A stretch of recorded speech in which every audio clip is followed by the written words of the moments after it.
December 25 நமது அனுதின மன்னா ஊழியங்களின் வாழ்த்துக்களுடன் இன்றைய நற்செய்தி. கிறிஸ்து பிறப்பின் வாக்குத்தத்தம். இன்றைய வேதாகம பகுதி லூக்கா 2ஆம் அதிகாரம் வசனங்கள் 1 முதல் 7 வரை. அந்நாட்களில் உலகமெங்கும் குடிமதிப்பு எழுதப்பட வேண்டும் என்று அகஸ்து ராயனால் கட்டளை பிறந்தது. சீரியா நாட்டிலே சிரேனியு என்பவன் தேசாதிபதியாயிருந்தபோது இந்த முதலாம் குடிமதிப்பு உண்டாயிற்று. அந்தபடி குடிமதிப்பு எழுதப்படும்படிக்கு எல்லாரும் தங்கள் தங்கள் ஊர்களுக்கு போனார்கள். அப்பொழுது யோசேப்பும் தான் தாவீதின் வம்சத்தானும் குடும்பத்தானுமாயிருந்தபடியினாலே தனக்கு மனைவியாக நியமிக்கப்பட்டு கர்ப்பவதியான மரியாளுடனே குடிமதிப்பு எழுதப்படும்படி கலிலேயா நாட்டிலுள்ள நாசரேத்தூரிலிருந்து யூதேயா நாட்டிலுள்ள பெத்லகேம் என்னும் தாவீதின் ஊருக்கு போனான். அவ்விடத்திலே அவர்கள் இருக்கையில் அவளுக்கு பிரசவ காலம் நேரிட்டது. அவள் தன் முதற்பேரான குமாரனை பெற்று சத்திரத்திலே அவர்களுக்கு இடமில்லாதிருந்தபடியினால் பிள்ளையை துணிகளில் சுற்றி முன்னணையிலே கிடத்தினாள். குறிப்பு வசனம்: எப்ராத்தா என்னப்பட்ட பெத்லகேமே, இஸ்ரவேலை ஆளப்போகிறவர் உன்னிடத்திலிருந்து புறப்பட்டு என்னிடத்தில் வருவார். மீகா 5:2.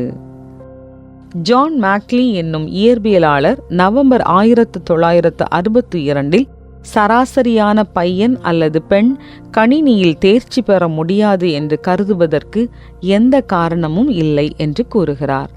மேக்லியின் கணிப்பு அந்த நேரத்தில் குறிப்பிடத்தக்கதாக தோன்றியது. ஆனால் அது ஆச்சரியப்படத்தக்க வகையில் துல்லியமானது. இன்றைய காலகட்டத்தில் கணினி அல்லது கையடக்க சாதனத்தை பயன்படுத்துவது ஒரு குழந்தை கற்றுக்கொள்ளக்கூடிய ஆரம்ப திறன்களில் ஒன்றாகும். மேக்லியின் கணிப்பு உண்மையாகிவிட்டாலும் கிறிஸ்துவின் வருகையை பற்றி வேதாகமத்தில் கூறப்பட்ட மிக முக்கியமான கணிப்புகள் உள்ளன. உதாரணமாக மீகா 5:2 எப்ராத்தா என்னப்பட்ட பெத்லகேமே, நீ யூதேயாவிலுள்ள ஆயிரங்களுக்குள்ளே சிறியதாய் இருந்தும் இஸ்ரவேலை ஆளப்போகிறவர் உன்னிடத்திலிருந்து புறப்பட்டு என்னிடத்தில் வருவார். அவருடைய புறப்படுதல் அநாதி நாட்களாகிய பூர்வத்தினுடையது என்று கூறப்பட்டுள்ளது. தாவீதின் வம்சாவளியில் வரும்படிக்கு இயேசுவை பெத்லகேமுக்கு தேவன் அனுப்பினார். இயேசுவின் முதல் வருகையை துல்லியமாக முன்னறிவித்த அதே வேதாகமம் அவருடைய 2ஆம் வருகையையும் உறுதியளிக்கிறது. இயேசு தம்முடைய சீஷர்களிடம் அவர்களுக்காக தான் திரும்பி வருவதாக வாக்குத்தத்தம் பண்ணுகிறார். நாம் முகமுகமாய் தரிசிக்க போகும் இயேசுவின் பிறப்பை சுற்றியுள்ள அனைத்து காரியங்களையும் ஆராயும் இந்த கிறிஸ்துமஸ் நன்னாளிலே அவரை நாம் முகமுகமாய் தரிசிக்க போகும் அவருடைய வருகையை தியானித்து அதற்காக நம்மை ஆயத்தப்படுத்திக் கொள்ள பிரயாசப்படுவோம்.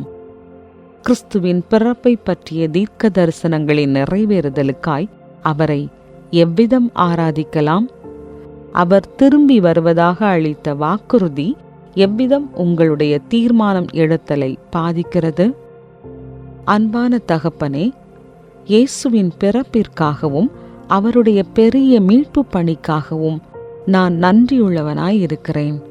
எனக்காக அவர் நிச்சயமாய் திரும்பி வரப்போவதற்காக நன்றி.